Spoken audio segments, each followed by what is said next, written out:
Another day, another J. Fern's wife story. Kahapon ng hapon ay pumunta ulit kami ni J. Fern sa Manukan. Magbibitaw daw sila ng mga matatapang ng stag. Nagdala din kami ng patuka ng manok at bigas ni Richard.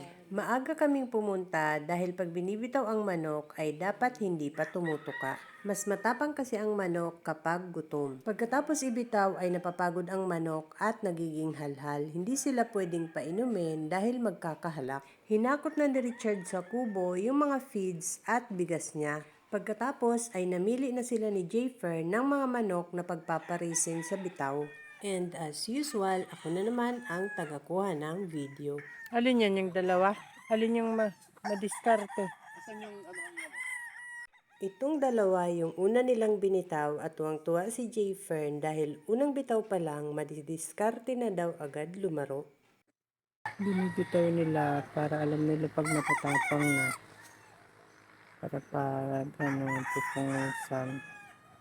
Gustong-gusto ni Jayfern yung may Boston blood dahil matatalino silang lumaro at maiilag. Alin yung ano na yan?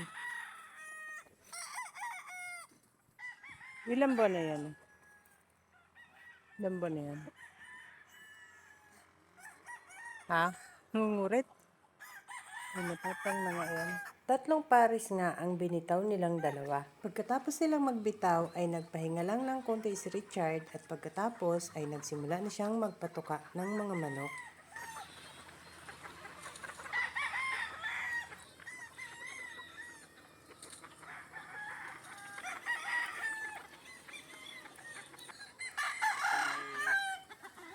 May Bitmin Pro.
Nakaluhod na yung isa yun.